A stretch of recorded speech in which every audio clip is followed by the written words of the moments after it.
Hello नमस्कार बच्चों, स्वागत है आप सभी का परफेक्ट सर पे, जहाँ पे आज हम लोग लेक्चर 3 के लिए करंट इलेक्ट्रिसिटी चैप्टर जो हमारा कंटिन्यू चल रहा था। तो पिछले दो लेक्चर में हम सब लोगों ने बात कर लिया था कि फैक्टर्स अफेक्टिंग के ऊपर रेजिस्टिविटी का हमने फॉर्मूला भी डिराइव करा था, जो कि था R equal to rho L by A। And उसके ऊपर मैंने दो क्वेश्चन आपको करा दिए थे। तो आज के लेक्चर बहुत ज्यादा इंपॉर्टेंट होने वाले हैं, जिसमें हम लोग बात करने वाले हैं ड्रिफ्ट वेलोसिटी के बारे में, रिलैक्सेशन टाइम के बारे में, ओम्स लॉ का हम लोग डिराइव करने वाले हैं, एंड भी एक और छोटी चीज करने वाले हैं। तो चलिए फिर वीडियो को स्टार्ट करते हैं बिना किसी टाइम वेस्ट के। तो चलो सबसे पहले हेडिंग लगा लो, mechanism of current flow. Mechanism of a current flow in a conductor. क्या है heading? Mechanism of a current flow in a conductor. सबसे पहले आप इसके बारे में बात करने वाले हैं। तो देखो इसके अंदर, हाँ, तो इसके तरफ क्या बात करने वाले हैं कि कंडक्टर के अंदर क्या क्या मैकेनिज्म होते हैं जिसकी वजह से करंट फ्लो करता है कंडक्टर के अंदर। दो दो मैकेनिज्म होते हैं, बहुत आसान आसान से मैकेनिज्म है। तो चलो उस बारे में जानते हैं। देखो पहला मैकेनिज्म ये है कि अगर मैं मान लो एक कंडक्टर यहाँ पे मैंने एक कंडक्टर ले लिया, मैं इसे इसे मान लो एक हॉलो सिलेंडर, इसे हमने कंडक्टर लिया है, ठीक है। इसको हमने कनेक्ट कर दिया एक बैटरी से जिसका पोटेंशियल डिफरेंस भी है, ठीक है। और हमने अब एक स्विच लगा दी जो कि अभी क्लोज हो रखा है पूरा, जो कि पूरा क्लोज हो रखा है ऐसे, ठीक है। और अगर ये जो सिस्टम है पूरा का पूरा क्लोज हो रखा है, ये सिस्टम पूरा का पूरा क्लोज हो रखा है, तो यानी इसके अंदर जो इलेक्ट्रॉन्स होंगे वो किसी भी डायरेक्शन में अपने मूव कर रहे होंगे। इसके अंदर जो इलेक्ट्रॉन्स होंगे वो किसी भी डायरेक्शन में अपना मूव कर रहे होंगे ऐसे, ठीक है। क्यों? क्योंकि इसमें भी कोई करंट, हमने इलेक्ट्रिसिटी नहीं दी है। और अगर आपको पता है जहां पे बड़ा साइड होता है उसको पॉजिटिव टर्मिनल कहते हैं और छोटे वाले को नेगेटिव टर्मिनल कहते हैं। ये तुम्हारा पहला मैकेनिज्म है।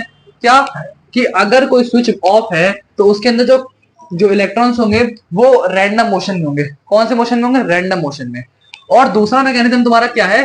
दूसरा मैकेनिज्म ये कहता है कि अगर मान लो ये भी एक होलो सिलेंडर है, इसके अंदर भी हम इसको भी हमने कनेक्ट कर दिया एक बैटरी से जिसका पोटेंशियल डिफरेंस भी है, और यहाँ पे हमने एक स्विच लगाया और इस बार हम इस स्विच को कर दे रहे हैं ऑन। यहाँ से हमने कर दिया स्विच ऑन। स्विच ऑन का सिंबल होता है ना, इसको हमने ऑन कर दिया। तो क्या होगा? बड़े वाले को पॉजिटिव, छोटे वाले को नेगेटिव। अब क्या होगा कि जो इलेक्ट्रॉन होंगे यानी इलेक्ट्रिक करंट जो होगा वो कहां से फ्लो करता है? आप सभी को मैंने बताया था शायद, आई थिंक सो पहले लेक्चर में बताया था कि इलेक्ट्रिक करंट फ्लो करता है नेगेटिव टू पॉजिटिव टर्मिनल। तो यानी नेगेटिव है, यहां से फ्लो करेगा ऐसे ऐसे ऐसे फ्लो करेगा, यानी जो इलेक्ट्रॉन्स होंगे वो इस डायरेक्शन मूव करेंगे ऐसे ऐसे, इलेक्ट्रॉन्स होंगे इस डायरेक्शन में मूव करेंगे। अब यहाँ पे मैंने बोला कि अगर ये स्विच ऑफ है, अगर ये स्विच ऑफ है तो यानी कि यहाँ पे जो नेट करंट है, नेट करंट क्या हो रहा है? यहाँ पे नेट करंट जीरो है। नेट करंट यहाँ पे जीरो है। क्यों? क्योंकि जो पहली बात, तो पहला रीजन ये है क्योंकि जो ये है ये अभी स्विच ऑफ है, इसमें कोई भी करंट अभी फ्लो नहीं कर रहा है। सेकंड रीजन क्या है? Because the electrons are in random motion. Random motion, random motion में ये इलेक्ट्रॉन चल रहा है, इसलिए जो इसका इस वाले मैकेनिज्म का जो आई नेट होगा यानी करंट, नेट करंट होगा वो जीरो होगा। इसमें क्या होगा? इसमें जो आई नेट होगा यानी नेट करंट होगा वो नॉट इक्वल टू जीरो हो जाएगा। जीरो तो होगा ही नहीं भाई नेट। इसमें जीरो इसलिए होगा क्योंकि अगर मान लो इस साइड से 6 आई कैप, इधर साइड पे कोई इलेक्ट्रॉन जा रहा है, वहीं से 5 मतलब 6 आई कैप वापस आ रहे हैं पीछे साइड पे, यानी कट जाएगा, पूरा जीरो हो जाएगा ये। और यहाँ पे एक ही डायरेक्शन में मूव कर रहे हैं, यानी यहाँ से इलेक्ट्रॉन निकल जा रहे हैं, यहाँ से चार्ज जा रहा है, करंट जा रहा है, नेगेटिव टू पॉजिटिव, इसलिए डायरेक्शन इसी डायरेक्शन में जा रही है पूरे इलेक्ट्रॉन की। ये क्या है? ये इलेक्ट्रॉन्स है, ये इलेक्ट्रॉन्स है, ठीक है। और ये इसलिए है क्योंकि all electrons are moving in same direction. ये तो मैकेनिज्म है, इसके ऊपर मैंने बता दिया।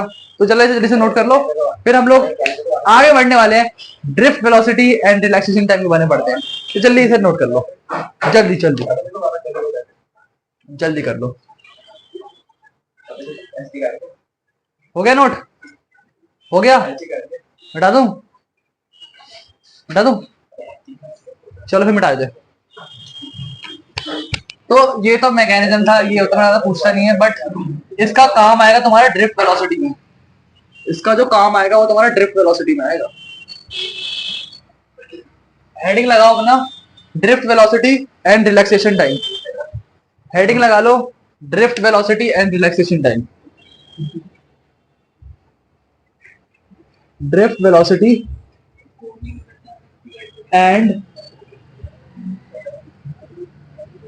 Relaxation time. Drift velocity relaxation time, इसके लिए डायग्राम की जरूरत पड़ेगी। इसके लिए हमें डायग्राम की जरूरत पड़ेगी जो हमने यहाँ पे बनाया था ना, जो सर्किट में हमने करंट फ्लो कर दिया था, तो वाला सर्किट हमें फिर से बना देते हैं। यही था वो सर्किट जहाँ पे हमने इसे बैटरी से कनेक्ट किया था एंड यहाँ पे हमने इसे स्विच को ऑन कर दिया था एंड जो करंट था वो इस डायरेक्शन में मूव कर रहा था, इलेक्ट्रिक सॉरी, ठीक है। और इसका आई नेट कितना था, नॉट इक्वल टू 0 था, ठीक है ठीक है ठीक है ठीक है। अब सुनो, पहले बात आती है कि ड्रिफ्ट वेलोसिटी। ड्रिफ्ट वेलोसिटी पहले क्या बात है, बात आती है ड्रिफ्ट वेलोसिटी। ड्रिफ्ट वेलोसिटी, अब ये ड्रिफ्ट वेलोसिटी होती क्या है? ड्रिफ्ट वेलोसिटी होती है, ये होती है एक वेलोसिटी होती है पार्टिकल की। किसकी वेलोसिटी होती है? पार्टिकल की, जिसकी मदद से जो इलेक्ट्रॉन्स होते हैं वो मतलब ड्रिफ्ट कर जाते हैं उस साइड पे opposite terminal of the battery के।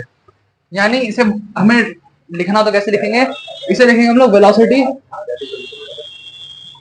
Of a charge through which it drift towards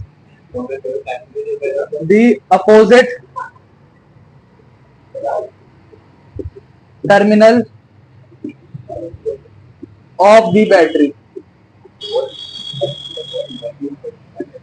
क्या बोलते हैं इसको? बोलते हैं हम लोग अब velocity of a charge particle. यहाँ पे चार्ज पार्टिकल लिख लेना, पार्टिकल।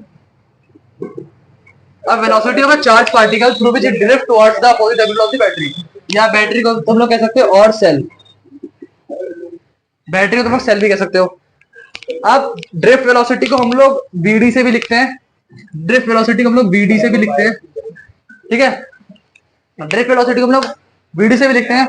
एंड अगर इसे एक्सप्लेन करना चाहते तो कैसे बोलेंगे, अगर हम किसी भी यहाँ पे मान लो ये तुम्हारा पॉजिटिव है negative, negative to positive charge आता है, इलेक्ट्रॉन नहीं मूव करते negative to positive. Drift velocity में क्या हो रहा है, वेलोसिटी ऑफ चार्ज पार्टिकल, यानी किसी भी चार्ज को हम लोग वेलोसिटी दे रहे हैं एंड उसकी मदद से जो उसकी मतलब जिस डायरेक्शन में मूव कर रही है उसके अपोजिट टर्मिनल की बैटरी की तरफ मूव हो जाए। यानी बैटरी को यहां से मूव करना चाहिए था, हमने वेलोसिटी यहां से दी तो उसके अपोजिट, जैसे यहां जा रहा था उसके अपोजिट टर्मिनल यहाँ पे वापस आ गया, घूम रहा उस डायरेक्शन में घूम रहा है ये चार्ज, इसको बोलते हैं ड्रिफ्ट वेलोसिटी। अगला आता है, दूसरा आता है जिसे बोलते हैं relaxation time.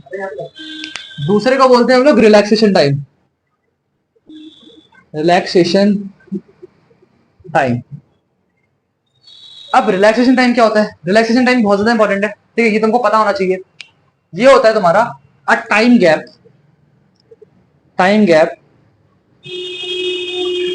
Between two consecutive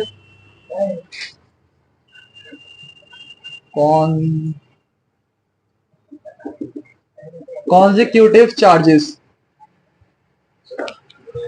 gap between two, क्या बोलते हैं, टू consecutive charges या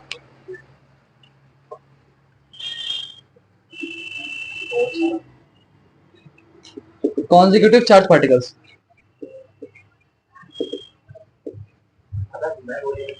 time gap between two consecutive charge particles, यानी कि अगर ये डायरेक्शन इस मूव में कर रहा है, इसमें कर रहा है, यहां से इस एक इलेक्ट्रॉन के पार्टिकल को दूसरे इलेक्ट्रॉन के पार्टिकल को टकराने में जितना टाइम लगता है इनके पीछे, उसे बोलते हैं हम लोग, जितना टाइम गैप होता है उसको बोलते हैं हम लोग रिलैक्सेशन टाइम। इसको डिनोट करते हैं हम लोग टाउ से। किसे डिनोट करते हैं? टाउ से, ठीक है। आप इतने से नोट कर लो, फिर हम लोग आगे जरा अब बात करेंगे drift velocity and relaxation time की डेरिवेशन, मतलब क्या रिलेशन होता है इन दोनों के अंदर, तो जल्दी से नोट करो फिर।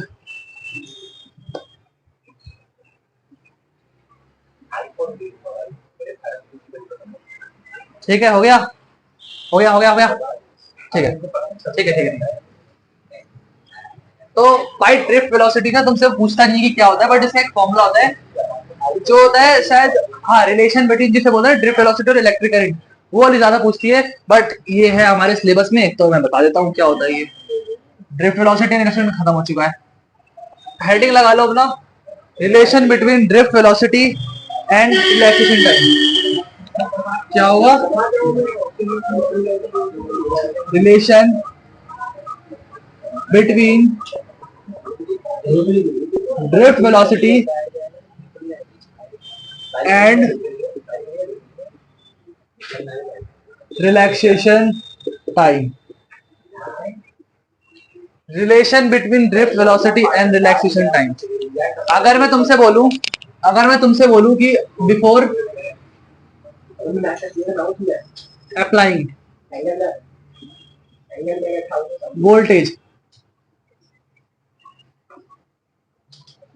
अगर मैं वोल्टेज को पहले अप्लाई करता हूं, भाई थोड़ा सा धीरे, हाँ, तो अगर मैं बोलता हूँ कि अगर मैं वोल्टेज को पहले मतलब अगर वोल्टेज को पहले देखा जाए, यानी जिसमें हमने स्विच को ऑन नहीं किया था, तो करंट क्या था? वो जीरो मतलब फ्लो कर रहा था, नेट करंट जीरो था। तो यानी अगर मैं बोलूं इलेक्ट्रिक यानी जो इलेक्ट्रॉन्स है उनकी इनिशियल वेलोसिटी यानी नेट इनिशियल वेलोसिटी वो तो जीरो हो जाएगी। हमने पहले वोल्टेज अप्लाई नहीं किया, यानी हमने बैटरी को ऑन ही नहीं किया, स्विच को ऑन ही नहीं किया, तो करंट फ्लो कैसे करेगा? यानी नेट इनिशियल क्या हो जाएगा? नेट इनिशियल वेलोसिटी कितनी जाएगी? Zero. Net initial velocity zero हो जाएगी, ठीक है। और अगर मैं बोलूं after applying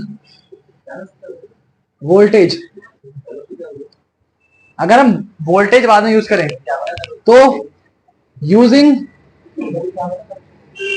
third equation of motion, अगर हम थर्ड इक्वेशन ऑफ मोशन को यूज करें तो सॉरी थर्ड नहीं फर्स्ट यूज करते हैं, थर्ड थोड़ा लंबा हो जाएगा, फर्स्ट यूज करते हैं। क्या हो जाएगा? V N equal to U N plus A T. याद है equation?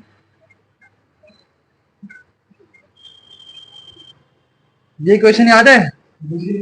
We N equal to U N plus A T. इसमें क्या होगा? अगर वी एन है, यू एन हमने जीरो ले रखा था, ए टी हो जाएगा।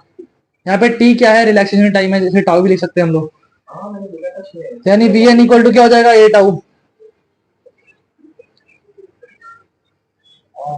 ठीक है। इसको ले लेते हैं पहली क्वेश्चन,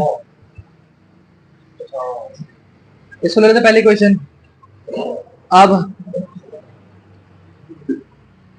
अब अगर आपने चैप्टर 1 पढ़ा होगा तो एक इलेक्ट्रिक फील्ड का फॉर्मूला था, याद है कुछ? क्या होता है इलेक्ट्रिक फील्ड का फॉर्मूला? इलेक्ट्रिक फील्ड का फॉर्मूला था, क्या था फॉर्मूला? फोर्स अपॉन में चार्ज। क्या था formula? E equal to F upon में क्यू। इसी को मैं ऐसे लिख सकता हूं कि जो हमारा F है वो इक्वल टू ई क्यू हो जाएगा, F equal to E Q हो जाएगा, Q को इधर भेज दिया मल्टीप्लाई में, ठीक है। अब F इक्वल टू सबको पता है मास इनटू एक्सेलरेशन होता है, इसको हम लोग एम ए भी लिख सकते हैं। और ई क्यू क्या है? चार्ज ऑफ इलेक्ट्रॉन, इसको हम लोग माइनस ई भी लिख सकते हैं, चार्ज ऑफ इलेक्ट्रॉन माइनस ई होता है, ठीक है। और यहां से मुझे ए की वैल्यू निकालनी हो तो क्या हो जाएगा? Minus of E capital E upon में एम, ठीक है। इसको हम लोग ले लेते हैं दूसरी क्वेश्चन और इसको ले लेते हैं पहली क्वेश्चन। अब पुट इक्वेशन 2 इन 1, क्या हो जाएगा? बी एन इक्वल टू ए की जगह पे ये डाल दो माइनस ई कैपिटल ई अपॉन में एम डॉट टाउ। और ये जो वी एन है ना, ये वी है ड्रिफ्ट वेलोसिटी, ये वी एन क्या है? Drift velocity. टाउ क्या है? Relaxation time. एम क्या है? Mass of electron. ई क्या है? चार्ज ऑफ ई तो तुम्हारा हुआ है electric field.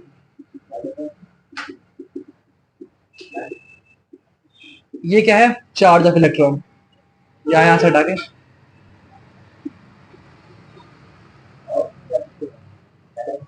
Charge of electron, तो क्या फॉर्मूला बन के आता है तुम्हारा?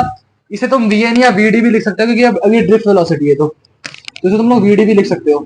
क्या बन गया formula? VD equal to minus of E E upon में एम इंटू टाउ। ये तुम्हारा किसका फॉर्म? ये क्या है? तुम्हारा रिलेशन बिटवीन है तुम्हारी drift velocity and relaxation time, ठीक है। इसे नोट कर लो, फिर हम लोग आगे बढ़ते हैं जरा अपनी असली रिलेशन पे, यानी ड्रिफ्ट वेलोसिटी और इलेक्ट्रिक करंट की। जल्दी नोट कर लो इसे। तो हमने अभी थोड़ी देर पहले जस्ट डिराइव कर दिया है ड्रिफ्ट वेलोसिटी और क्या चीजों में डिराइव किया था, रिलैक्सेशन टाइम के बारे में डिराइव कर दिया था। अब जो हम लोग डिराइव करने वाले अगली चीज जो होगी है relation between drift velocity and electric current, ये उसी के बात का है। ठीक है, तो चलो फिर इसको भी डिराइव करें जल्दी से। हम सब लोग जानते हैं कि अगर सुनो सुनो सुनो सुनो, अगर मैं आपसे एक सवाल पूछता हूं कि अगर मान लो ये एक हमारे पास वायर है, ये वायर है, इसके अंदर से हमने क्या किया, इलेक्ट्रॉन को फ्लो कर दिया, इसके अंदर हमने क्या किया, इलेक्ट्रॉन को फ्लो कर दिया, इसको हमने बोल दिया एरिया ऑफ क्रॉस सेक्शन, ये होता तुम्हारा लेंथ। ठीक है, वो होता है एरिया ऑफ क्रॉस सेक्शन, ये होता है लेंथ। अब हम सबको पता है कि जो आई होता है वो इक्वल टू होता है चार्ज अपॉन में टाइम। हम सबको पता है कि आई होता है चार्ज अपॉन में टाइम। ठीक है, बिल्कुल सही बात है सर। और अगर मुझे यहां पे निकालना हो total number of electrons in a wire, अगर मुझे इस वायर के अंदर टोटल इलेक्ट्रॉन्स निकालना तो क्या करूंगा, यानी अगर मुझे इसके अंदर टोटल नंबर ऑफ इलेक्ट्रॉन निकालना हो तो मैं पहले तो टोटल नंबर ऑफ इलेक्ट्रॉन को एल लेता हूं, उसको अगर मैं मल्टीप्लाई कर दूं उसके वॉल्यूम से तो मुझे मिल जाएगा टोटल नंबर ऑफ इलेक्ट्रॉन। अगर मुझे टोटल नंबर ऑफ इलेक्ट्रॉन निकालना हो इस वायर के अंदर कितना है, इस वाले, तो अगर मैं एन को ले लेता हूं नंबर ऑफ इलेक्ट्रॉन्स, उसको मल्टीप्लाई कर दूं उसके वॉल्यूम से, इसके वॉल्यूम से, तो निकल जाएगा टोटल नंबर ऑफ इलेक्ट्रॉन्स। तो ठीक है, एन तो ठीक है, वॉल्यूम क्या है, ए इंटू एल है, ए इंटू एल है, ये क्या बन जाएगा, एन ए एल हो जाएगा, क्या बन जाएगा, एन ए एल हो जाएगा। अब सिमिलरली अगर मुझे निकालना हो टोटल चार्ज ऑन या total charge in a wire, अगर मुझे इस वायर के अंदर टोटल चार्ज निकालना तो कैसे निकलेगा, यही बोलोगे ना भाई, जितना नंबर ऑफ इलेक्ट्रॉन है उसको मल्टीप्लाई कर दो चार्ज ऑफ इलेक्ट्रॉन से, टोटल नंबर ऑफ चार्ज निकल जाएगा। तो यानी मुझे क्या करना है, ये क्या है, चार्ज ऑफ इलेक्ट्रॉन माइनस में लेते हैं ना, मल्टीप्लाई कर दो उसके टोटल नंबर ऑफ इलेक्ट्रॉन यानी NaL से, क्या बन जाएगा, माइनस ऑफ ENAL हो जाएगा ये। इसको ले लो दूसरी क्वेश्चन, माइनस ऑफ ENAL हो जाएगा। चार्ज यानी यहां पे किसी बात हो रही है क्यू की, टोटल क्यू। और अगर मैं इसको इक्वेशन 2 को इक्वेशन 1 के अंदर पुट कर देते हैं पहले, चलो putting equation number 2 in equation number 1, चलो यानी I इक्वल टू क्यू की जगह पे हमने ये पुट करना है हमें, minus of ENA into L upon में टाइम। ठीक है, अब एल अपॉन, देखो I equal to minus of EN हो जाएगा। ठीक है, ए को भी साथ में रखते हैं और एल बाई टी को हम लोग अलग अलग ले लेते हैं, एल बाई टी को हम लोग अलग अलग ले लेते हैं। यहाँ पे एल क्या है, एल है तुम्हारा लेंथ, टी क्या है टाइम, और लेंथ क्या एल, यानी यहां से पार्टिकल यहां मूव कर रहा है, डिस्प्लेसमेंट कर रहा है। और डिस्प्लेसमेंट अपॉन में टाइम क्या होता है, क्या होता है डिस्प्लेसमेंट अपॉन में टाइम, हम सबको पता है कि I इक्वल टू क्या हो जाएगा, माइनस ऑफ ENA VD, क्यों क्यों क्योंकि डिस्प्लेसमेंट अपॉन में time is equals to velocity. और कोई ऐसी ऐसी वेलोसिटी नहीं है, कौन सी ड्रिफ्ट वेलोसिटी है। ठीक है, ठीक है, और यहीं से अगर मुझे VD का फॉर्मूला निकालना हो तो I अपॉन में minus of ENA, drift velocity का फॉर्मूला आ गया। I क्या है यहाँ पे, करंट, A क्या है, एरिया ऑफ क्रॉस सेक्शन,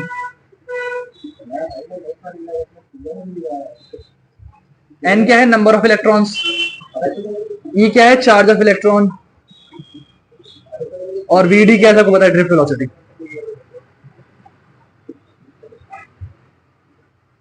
ठीक है, ठीक है, ठीक है, ठीक है, कर ले इतना नोट। तो यहाँ पे भी अब थोड़ी यहाँ पे नजर डालो, छोटी चीज नोट का पॉइंट है ये, साइड में नोट करके कहीं लिख लो क्या, कि जो ड्रिफ्ट वेलोसिटी होती है वो डायरेक्टली प्रोपोर्शनल होती है करंट के। देखो प्रूफ करता हूं, देखो अभी थोड़ी देर पहले हमने रिलेशन निकाला, VD equal to I upon में minus of ENA।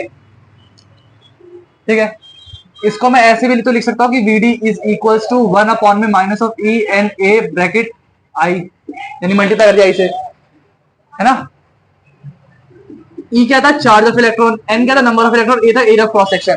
Charge of electron तो सेम रहेगा, कांस्टेंट रहता है, नंबर ऑफ इलेक्ट्रॉन इसके अंदर सेम रहेगा, बढ़ तो नहीं जाएंगे, और एरिया को क्रॉस सेक्शन बढ़ा ही नहीं दे तो वो कैसे बढ़ जाएगा।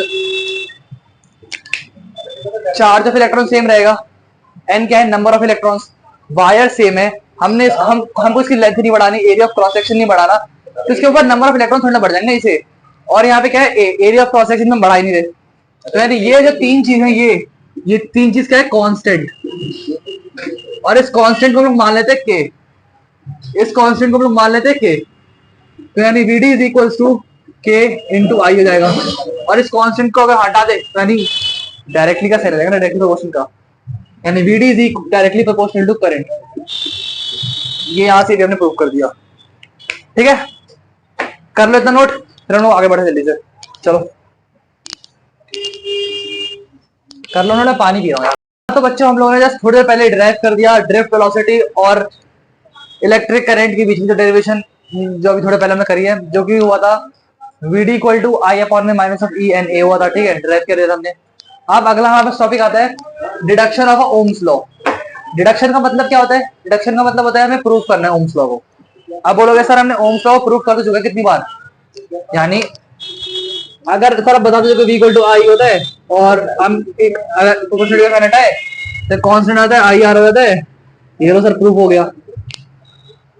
बेटा ये प्रूफ नहीं हुआ ना, ये तो हुआ कि तुम लोगों ने ओम्स लॉ को बताया कि v equal to I R होता है, तुम लोगों को प्रूफ करना है कि ये v is directly proportional to I होता है, तुम्हें ये प्रूफ करना है इस चीज को, और इस चीज को हम लोग अभी प्रूफ करेंगे। ठीक है, तो चलो फिर प्रूविंग स्टार्ट करते हैं। देखो जस्ट अभी हमने जस्ट थोड़ी देर पहले ड्राइव कर दिया है फॉर्मूला को, जो कि था I equal to minus of E N A V D. इसको लोग फर्स्ट इक्वेशन ले लेते हैं, इसको तो अभी थोड़े पहले ड्राइव किया है। इसके पिछले डेरिवेशन में ड्राइव कर था कि V D equal to minus of E capital E upon में एम इंटू टाउ। ये से दूसरी ले लेते हैं, इसे भी हमने ड्राइव करा था। अब एक काम करते हैं, बीडी की जो वैल्यू हुई है हमारे पास माइनस ऑफ ई अपॉन में एम इंटू टाउ, इसको हम फर्स्ट इक्वेशन में डाल देते हैं।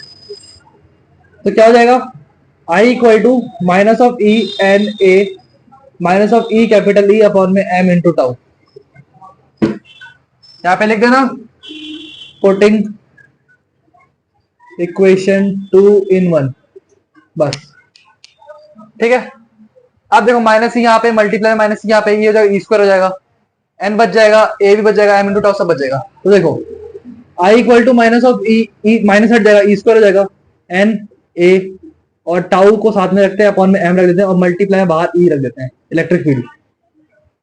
ठीक है, अब अगर आप लोगों ने कैपेसिटर वाला चैप्टर पढ़ा होगा तो उसके अंदर हम लोगों ने एक फॉर्मूला ड्राइव किया था, जो कि था आई इक्वल टू माइनस, पहले तो फॉर्मूला सेम लिख देते हैं, E square N A tau upon में एम। वहां पे हमने फॉर्मूला पढ़ा था कि इलेक्ट्रिक फील्ड होता है इक्वल टू होता है वॉल्यूम अपॉन में लेंथ, यानी वी बाय एल। यहाँ पे साइड में लिख देना क्योंकि E equal to V by L होता है। जिन जिनको याद था भाई बताना कमेंट में किसी को याद था ये फॉर्मूला। अब एक काम करते हैं, I is equal to E square N A tau, तो ठीक है, इसे टाउ सही से बना दे, टाउ तो ठीक है, m इंटू एल भी ठीक है, मल्टीप्लाई में से v को रखते हैं। ठीक है, अब ये जो ml है ये डिवाइड में है, इधर जाएगा जो मल्टीप्लाई में, और ये मल्टीप्लाई में जाकर डिवाइड में जाएगा, यानी एक्सचेंज करते हैं इसको, b को इधर रखते हैं, बाकी इसको तो भेज दे सारा। तो ये अगर आगे जाएगा तो कैसा हो जाएगा, देखो यहाँ पे नीचे जाएगा, नीचे ले देते हैं, ये हो जाएगा तुम्हारा I bracket m into L upon में E square N A tau equal to we.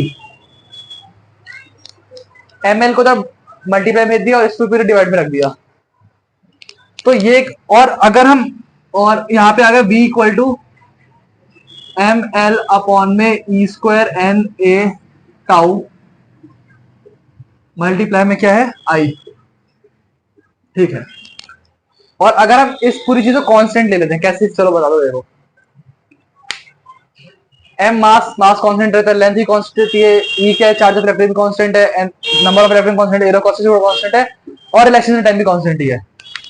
और इस पूरे कांस्टेंट को हम लोग नाम दे देते हैं, ये पूरा क्या है कांस्टेंट, और इस वाले कांस्टेंट को हम लोग कहते हैं आर, रेजिस्टेंस। यानी क्या आ जाएगा, V is equals to R I, और V is directly proportional to आई।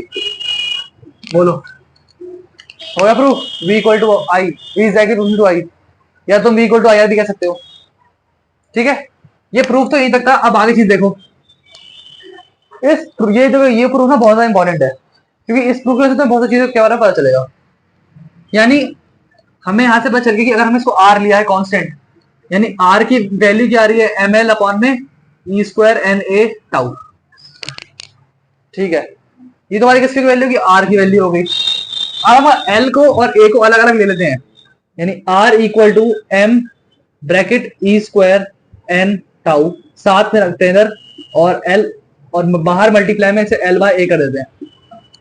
ठीक है, अब इसे देख पीछे आ रहा है, तो इसे देख के हमने फॉर्मूला निकाला, याद है ये वाला फॉर्मूला, याद है किसी को, यहां पे लिख देता हूं, R equal to rho L by A, याद है किसी को फॉर्मूला ये वाला, आर है यहाँ पे, एल है यहाँ पे, ए यहाँ पे, इक्वेट कर दे इसको, यानी यहां से इसको ले लेते हैं हम लोग, ए इक्वेशन ले लेते हैं, मान लो यहाँ पे आगे, from equating, equate A from, इसको ले लेते हैं हम लोग, बी ले लेते हैं, टाउ की वैल्यू कितनी आ जाएगी, एम बाय ई स्क्वायर एन टाउ, ये उसकी किसी ये टाउ के यहाँ पे,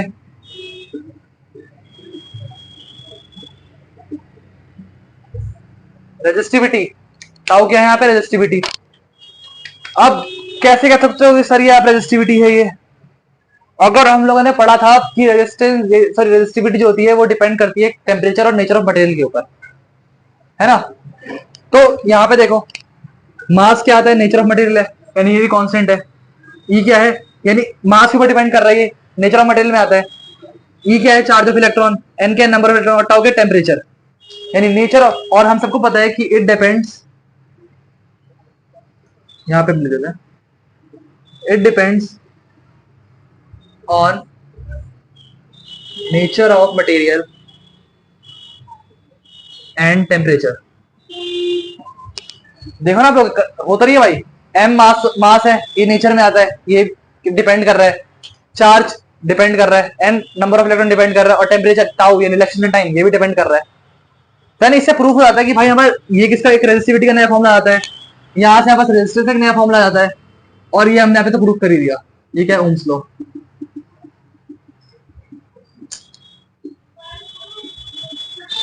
ओम्स लॉ हमने यहाँ पे प्रूफ कर दिया है। पहली बात है बहुत ज्यादा इंपॉर्टेंट डेरिवेशन है, ठीक है, इसको नोट करो, समझो यार, समझने की कोशिश करो, नहीं समझ में आ रहा वापस जाओ वीडियो में, पीछे जाओ, पीछे जाके देखो क्या आता है। चलो फिर आगे बढ़ जल्दी। इसके बाद इसका एक छोटी चीज बचती है,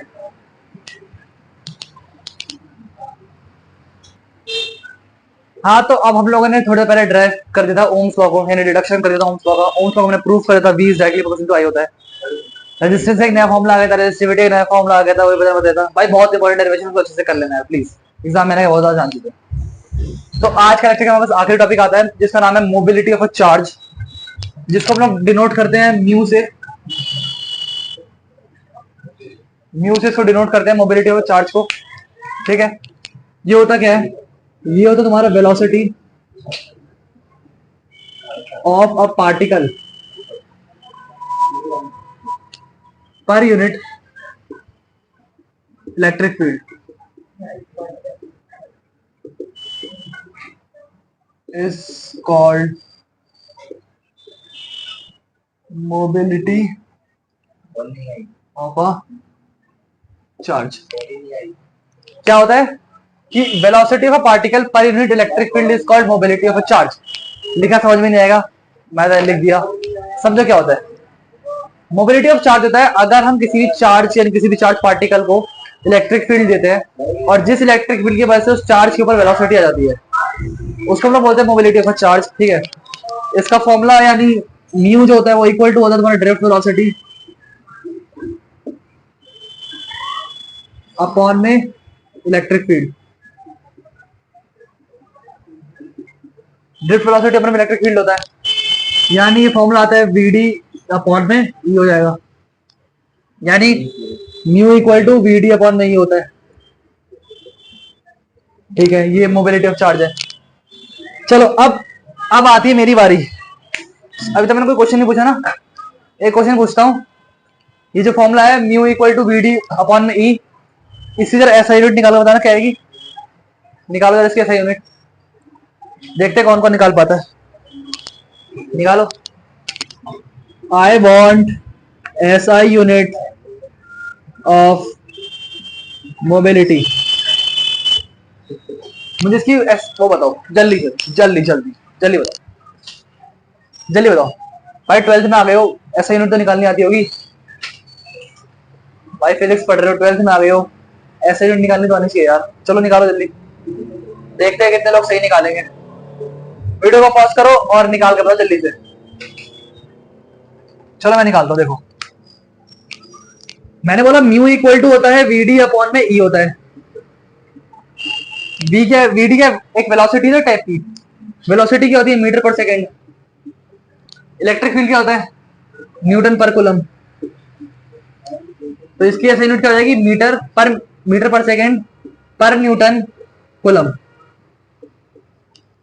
ये इसकी ऐसी यूनिट आ जाएगी मीटर पर सेकेंड पर न्यूटन कूलम। ये किसकी ऐसी यूनिट है, ऐसी यूनिट ऑफ मोबिलिटी है। भाई ऐसा यूनिट निकालने में चाहिए। चलो कोई बात नहीं। अगर आपको वीडियो अच्छी लगी वीडियो को लाइक कर देना, जो भी चैनल पर चैनल के लिए सब्सक्राइब कर देना। मिलते हैं नेक्स्ट लेक्चर 4 के लिए। Till then take care everybody and bye bye.